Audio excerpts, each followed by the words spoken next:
ध्येय education foundations, ध्येय education foundation, ध्येय प्रकाशन अकॅडमी मध्ये आपलं सर्वांचं सहर्ष स्वागत आहे। तर आज आपण बघणार आहोत दिनदर्शिका हा घटक, बुद्धिमत्तेतील दिनदर्शिका, विषय बुद्धिमत्ता। तर याच्यामधील दिनदर्शिका हा टॉपिक, दिनदर्शिका आणि रांगेतील स्थान हे दोन टॉपिक आज आपण बघणार आहोत। तर बघा, दिनदर्शिका म्हणजे कॅलेंडर, आपण इंग्लिश मध्ये मराठीमध्ये आपण म्हणतो दिनदर्शिका, पण त्याला इंग्लिश मध्ये काय म्हणतात, कॅलेंडर। दिनदर्शिका म्हणजे वर्षातील महिने, तारखा, वार दर्शवणारे एक साधन असते। तर आपल्याला दिनदर्शिकेमुळे सगळे आपल्याला सण वार कधी असतात, कधी कोणती तारीख आहे, तारखेमुळे आपल्याला पूर्ण महिना कळतं। आपल्या ह्याच्यामध्ये महिने असतात, दिवस असतात, एक आठवडा, आपल्याकडे वार असतात, वारांचा आठवडा बनतो, आठवड्यांनी महिने बनतात आणि महिन्यांनी पूर्ण एक वर्ष बनतं। आणि एका वर्षामध्ये येणारे सगळे सण उत्सव आपल्याला सगळे माहिती पडतात, महत्वाच्या तिथींची माहिती पडते। तर बघा, दिनदर्शिका ही एक अशी व्यवस्था आहे की जी आपल्याला वर्ष, महिने, आठवडे यांची, दिवसांची माहिती देते। सामान्यतः दिनदर्शिकेमध्ये तारखा असतात, महिने असतात, आठवड्यांचे वार असतात आणि सार्वजनिक सुट्ट्या, तर यांची माहिती असते, बरोबर का नाही।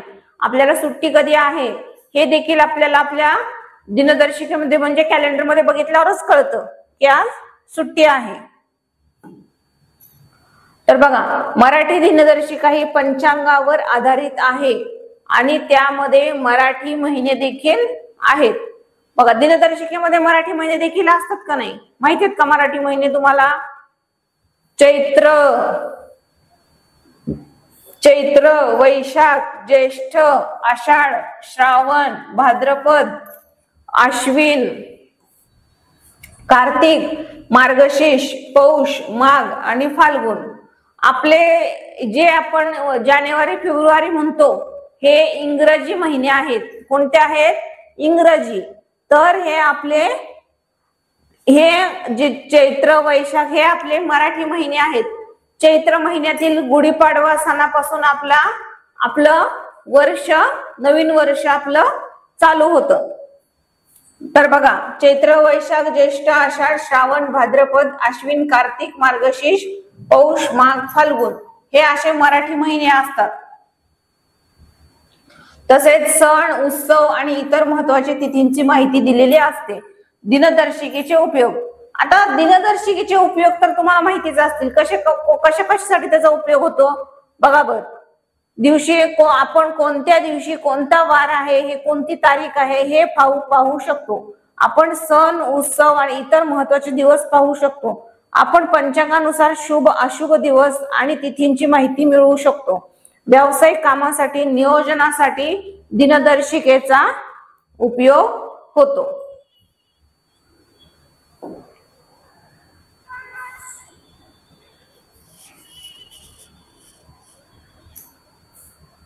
रांगेतील स्थान, रांगेतील स्थान मध्ये एखाद्या रांगेत व्यक्ती किंवा वस्तूचे स्थान मराठीमध्ये रांगेतील स्थान म्हणजे sequence in a line, position in a row. उदाहरणार्थ, जर तुम्ही एखाद्या रांगेत उभे असाल तर तुमचे स्थान तिसरे, तर तुम्ही रांगेत तिसऱ्या क्रमांकावर आहात। तर दिनदर्शिकेचं संपलं, आता रांगेतील स्थान बघायचंय। तर रांगेतील स्थान म्हणजे एखाद्या रांगेत व्यक्ती किंवा वस्तूचे स्थान मराठीमध्ये रांगेतील स्थान म्हणजे सिक्वेन्स इन अ लाईन किंवा पोझिशन इन अ रो। उदाहरणार्थ, जर तुम्ही एखाद्या रांगेत उभे असाल तर तुमचे स्थान तिसरे असेल तर तुम्ही रांगेतील तिसऱ्या क्रमांकावर आहात। किती नंबरला? तिसऱ्या क्रमांकावर आहात। रांगेतील स्थान या शब्दाचा उपयोग खालील प्रमाणे वाक्यात केला जातो। वर्गात मुलांची बैठक व्यवस्था करताना शिक्षकांनी प्रत्येकाच्या रांगेतील स्थान निश्चित केलेले असते। तिकीट काढण्यासाठी लोक रांगेत उभे राहतात आणि प्रत्येकाला त्याच्यातले आपले स्थान माहिती असते। स्पर्धेत सहभागी झालेल्या खेळाडूंची रांगेतील स्थान निश्चित करण्यासाठी नाणेफेक केली जाते। बघा आता, तर ह्याच्यावरचे काही प्रश्न बघायचे आहेत आपण. तर याच्यावर काय काय प्रश्न येतात. लीप वर्षात किती दिवस असतात? तर लीप वर्षात किती दिवस असतात? 365 दिवस असतात का? लीप वर्षात 365 दिवस असतात का? 365 दिवस आपल्या साध्या वर्षात असतात, नेहमीच्या त्या वर्षात असतात. पण लीप वर्षात 366 दिवस असतात. किती? 366. हे आपलं उत्तर आहे, 366. लीप वर्ष किती वर्षांनी एकदा येतं? 3 वर्षांनी, म्हणजे चौथ्या वर्षी. जर चौथ्या वर्षी लीप वर्ष येत असत. बघा, एका दशकात किती वर्ष असतात? एक दशक. तुम्हाला माहितीये का? एकक, दशक, शतक. एकक, दशक, शतक. माहितीये का?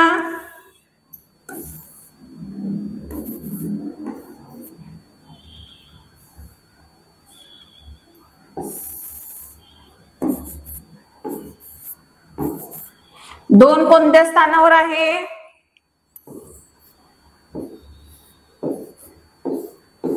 दोन कोणत्या स्थानावर आहे? एकक.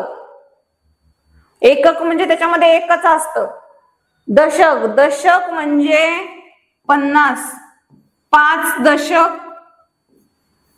5 दशक म्हणजे 50. आणि 4 शतक म्हणजे 4 शतक म्हणजे 400. ह्या सगळ्यांची बेरीज होईल 2 म्हणजे एकक, म्हणजे काहीच त्याच्यामध्ये काहीच नाही, फक्त 2. या सगळ्यांची बेरीज होईल तेव्हा हा पूर्ण अंक येईल, 452. समजतंय का? त्यामुळे त्याच्यावरून लक्षात ठेवा दशक. तर एका दशकामध्ये किती वर्ष असतात? तर एका दशकामध्ये 10 वर्ष असतात. किती वर्ष असतात? 10.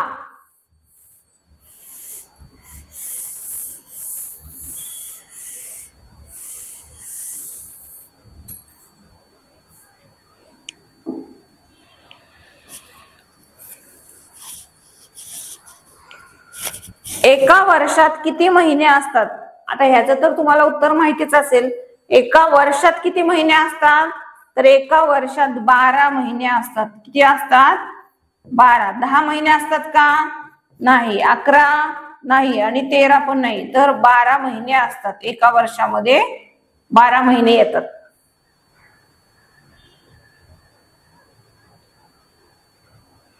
एका महिन्यामध्ये प्रश्न बघा, एका महिन्यामध्ये साधारणपणे किती आठवडे असतात? तर एका महिन्यामध्ये साधारणपणे म्हटले म्हणजे सर्वसाधारण, नेहमीच.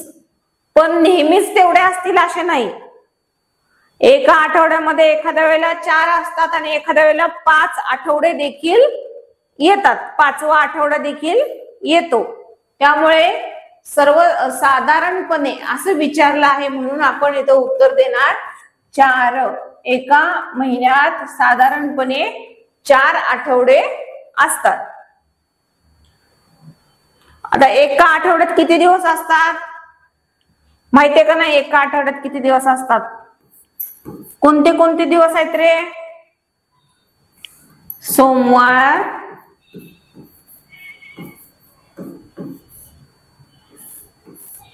मंगळवार,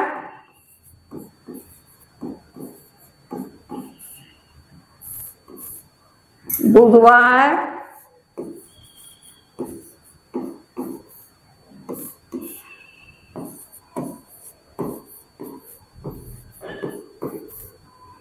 गुरुवार,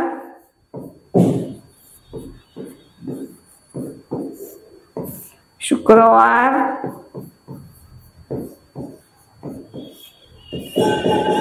शनिवार,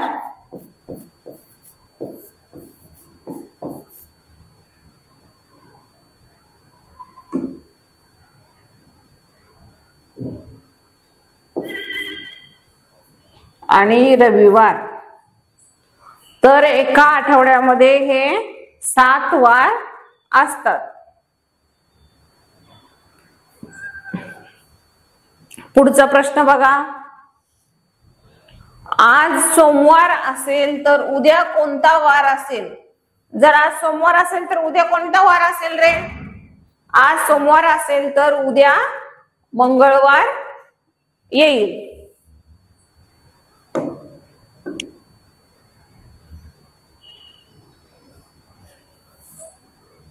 तर बघा आता काही प्रश्न बघूया. दिनदर्शिकेवरचे झाले प्रश्न. आता आपण रांगेतील स्थान, तर ह्याच्यावर प्रश्न बघायचे आहेत. तर बघा, एका रांगेत ए हा डावीकडून 15वा आणि बी हा उजवीकडून 20वा आहे. जर ए आणि बी यांच्यामध्ये 5 लोक असतील तर रांगेत एकूण किती लोक आहेत? तर बघा, ए हा डावीकडून 15वा. आता डावी बाजू आणि उजवी बाजू, आपला जो उजवा हात ती आपली उजवी बाजू. बघा मी इथे लिहून ठेवते, उजवी बाजू, आणि आपला जो डावी हात ती आपली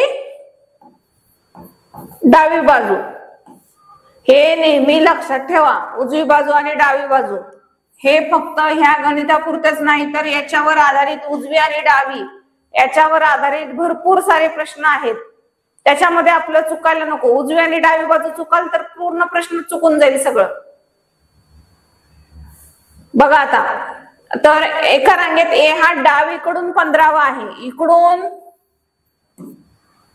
कितवा आहे? ए 15वा. आणि उजवीकडून बी, इकडून बी कितवा आहे? 20वा. आणि यांच्यामध्ये किती लोक आहेत? 1 2 3 4 5. यांच्यामध्ये किती लोक आहेत? 5 लोक आहेत. तर टोटल किती आहेत असं विचारलं आहे. तर बघा आता 20 नंबरला हे आहे, म्हणजे ह्याच्या इकडे किती असतील अजून रे? हा 20वा आहे, बरोबर का? जर बी 20वा असेल तर याच्या इकडे किती लोक असणार मग? 19, बरोबर ना? बेरीज बघा आता कशा कशाची करायची. याच्या इकडे 19 आणि हा 20वा, म्हणजे हा 1 बी 1, बरोबर? बी 1 बी पर्यंत आपण काउंटिंग झालं. बीच्या पुढे हे 5 जण, बीच्या पुढे हे 5 आणि हा 1, हा, आणि हा आता 15वा आहे. ए 15वा आहे, म्हणजे याच्या इकडे किती येतील लोक? 14. समजलं का? समजलं का मी काय कसे मोजले ते? बघा, 9 आणि हा 1 10 आणि हा 4 आणि हा 1 5 आणि हे 5. 9 आणि 1 10, 10 आणि 4 14,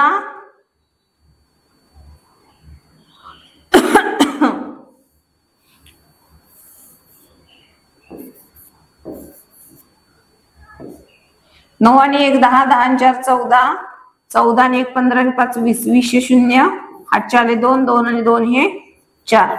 टोटल किती लोक होतील? टोटल होतील 40. यांनी उत्तर आधीच दिलेलं आहे बघा, 40. समजतंय का? जर समजलं नसेल तर स्क्रीनशॉट काढून घ्या आणि परत बघू शकता तुम्ही.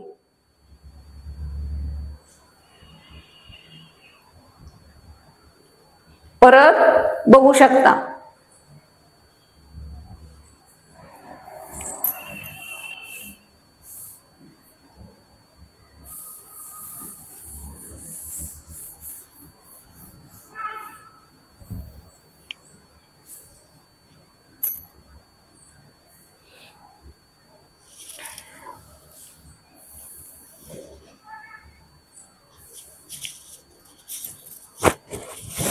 बघा आता, एका रांगेत राम डावीकडून 10वा आहे आणि श्याम उजवीकडून 15वा आहे. जर त्यांच्या रांगेतील स्थान बदलले तर राम डावीकडून 18वा होतो, तर रांगेतील एकूण किती लोक आहे? हा एक प्रश्न आहे. बघा, 30 मुलांच्या रांगेत रमेशचा क्रमांक डावीकडून 12वा आहे आणि उजवीकडून त्याचा क्रमांक काय होईल? 30 मुलांच्या रांगेत त्याचा उजवीकडून 12वा आहे, डावीकडून 12वा आहे, तर उजवीकडून कितवा होईल? बघा, एका रांगेत ए आणि बी च्या उजवीकडे 5व्या स्थानावर आहे, तर ए डावीकडून 12वा असेल तर बी डावीकडून कितवा येईल? तर सेम प्रश्न आहेत, मी जसे सोडवून सांगितले दाखवले त्याच पद्धतीने हे सोडवायचे आहेत प्रश्न.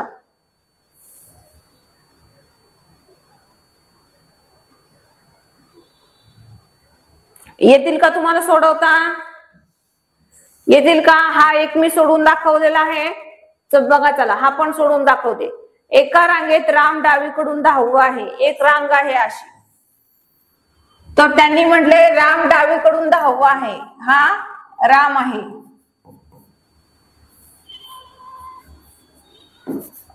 राम कितवा आहे? हा डावीकडून 10वा आहे आणि श्याम उजवीकडून 15वा आहे.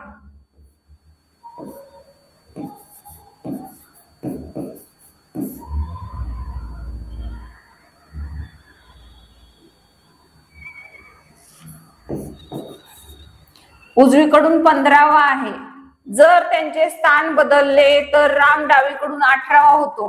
स्थान बदलले म्हणजे रामच्या जागेला श्याम आणि श्यामच्या जागेला राम. बघा इथं राम आणि इथे श्याम. जर त्यांचे स्थान बदलले तर राम डावीकडून 18वा, उजवीकडून 15वा. जर त्यांचे स्थान बदलले तर राम डावीकडून 18वा होतो. तर एकूण रांगेत किती लोक आहेत? डावीकडून म्हणजे इकडून तो 18वा आलाय, म्हणजे याच्या इथे 17 असतील आणि हा 15. इथे बघूया आपण, हा 15 म्हणजे याच्या इकडे 14 असतील. बघा काय आहे. आता हा राम 18वा येतो इकडून, म्हणजे एकूण 17 लोक असतील, है का नाही? आणि हा राम एक, आणि आपल्याला आता इकडची लोक माहिती पाहिजे. ती कशी कळणार? श्याममुळे, कारण श्याम इकडून किती आहे, उजवीकडून किती आहे, 15वा आहे, म्हणजे याच्या इकडे अजून 14 लोक असतील. ह्यांची बेरीज करायची. आता इकडून इकडचे पण आपल्याला सगळे माहिती पडले. बघा इकडून इकडचे पण आपल्याला सगळे इथपर्यंत माहिती पडले का? राममुळे, कारण तो किती आहे, 18वा आहे. आणि आता इथून ते इथपर्यंत हे कसे माहिती पडणार? हे श्याममुळे.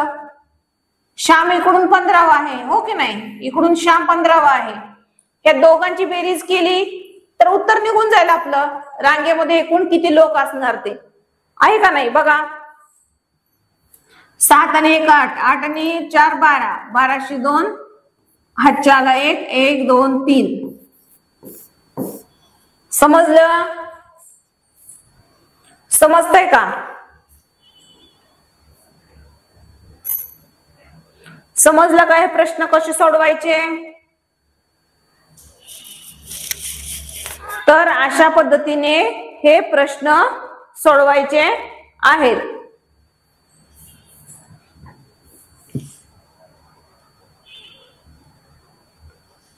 स्क्रीनशॉट काढून घ्या. मी कशा पद्धतीने सोडवलं आहे ते स्क्रीनशॉट काढून घ्या. मी रफ करते.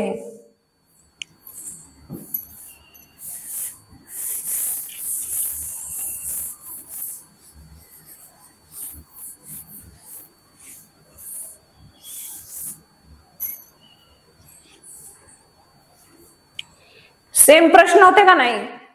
7th आणि 8th सेम होते का नाही प्रश्न? हा देखील पुढचा देखील त्याच पद्धतीचा प्रश्न आहे. 30 मुलांच्या रांगेत रमेशचा क्रमांक डावीकडून 12वा आहे, तर तो उजवीकडून कितवा येईल? ह्याच पद्धतीने सोडवायचं आहे. एका रांगेत ए हा बी च्या उजवीकडे 5व्या स्थानावर आहे, तर ए च्या 12वा असेल तर बी कडून उजवीकडून कितवा असेल? तर बघा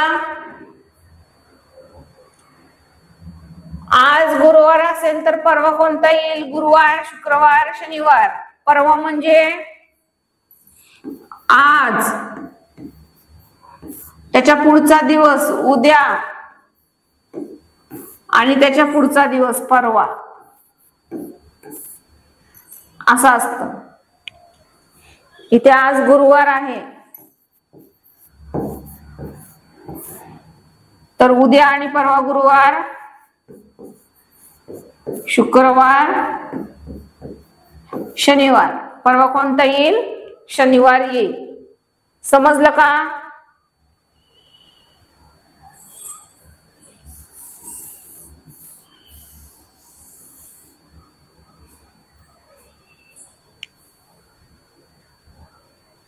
बघा, आज 15 ऑगस्ट आहे तर 16 ऑगस्ट रोजी कोणता वार येईल? 16 ऑगस्ट म्हणजे कितवा दिवस आहे रे पुढे? 16 ऑगस्ट म्हणजे आज 15 ऑगस्ट आहे तर 16 ऑगस्ट म्हणजे कितवा दिवस येतो? एक दिवस पुढचा येतो. मग आज जर 15 ऑगस्ट असेल तर 16 ऑगस्टला कोणता वार येईल?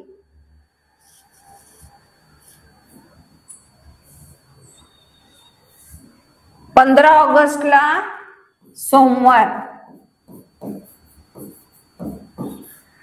15 ऑगस्टला सोमवार असेल तर 15 ऑगस्टला सोमवार असेल तर 16 ऑगस्ट रोजी कोणता वार येईल? मंगळवार. कोणता वार येईल? मंगळवार. ओके.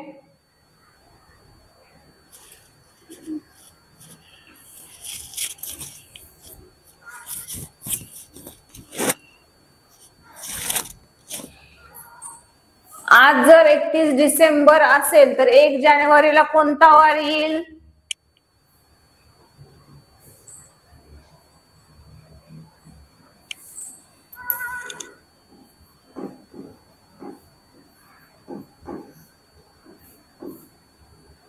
एकतीस डिसेंबरला रविवार असेल तर 1 जानेवारीला कोणता वार येईल? तर 1 जानेवारीला सोमवार येईल. कोणता वार येईल? सोमवार. तर बघा, लीप वर्ष कसे ओळखायचे? लीप वर्ष कसे ओळखायचे? तर ज्या वर्षाला 4 ने भाग जातो, ज्या वर्षाला 4 ने भाग जातो त्याला लीप वर्ष असे म्हणतात. मग ते कोणतेही असो, कोणतेही घ्या. 2006 घ्या, याला 4 ने भाग जातो का? 4 पंचे 20, 0. मग शून्याचा भाग द्यायचा. 0 0 0 वरून आले परत 6. 4 एके 4, बाकी 2 उरते.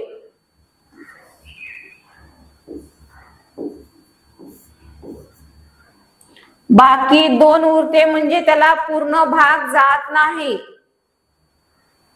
बाकी 2 उरते म्हणजे त्याला पूर्ण भाग जात नाही. मग ते लीप वर्ष येणार नाही. जर इथे 8 असत तर बघा,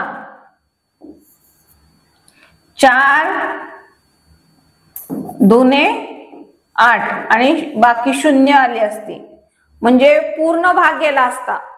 जर ह्याला पूर्ण भाग गेला तर हे लीप वर्ष आहे, आणि जर पूर्ण भाग गेला नाही तर हे लीप वर्ष असणार नाही.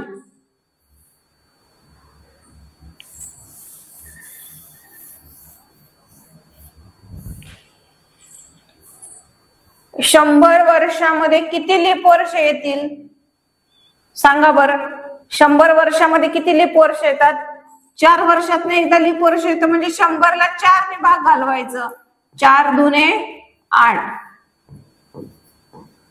4 पंचे 20 म्हणजे 100 वर्षामध्ये 25 लीप वर्ष येणार. ठीक आहे, 25.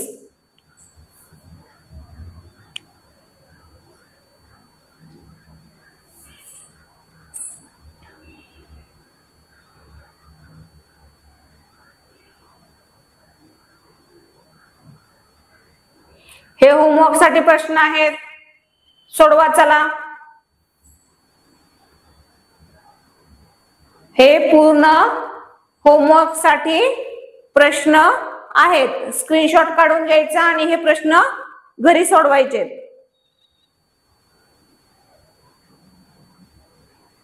आपण एकदा रिकॅप बघूया पूर्ण।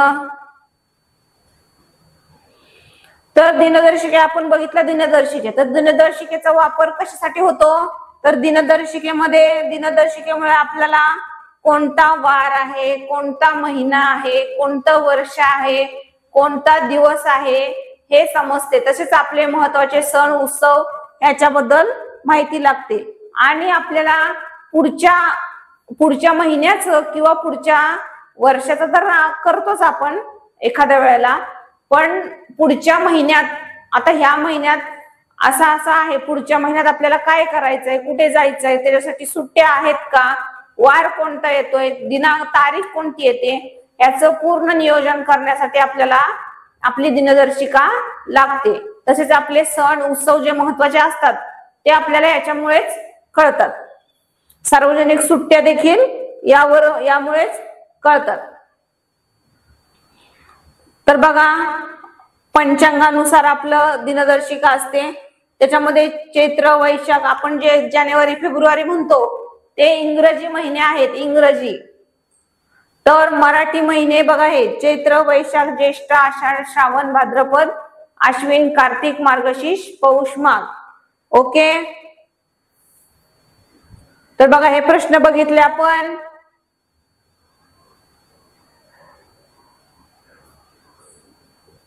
तर हे होमवर्क साठी प्रश्न आहेत, स्क्रीनशॉट काढून घेऊन सोडवायचे प्रश्न घरी। ओके, तर आपला दिनदर्शिका आणि रांगेतील स्थान हा घटक संपलेला आहे। ओके, थँक्यू, धन्यवाद।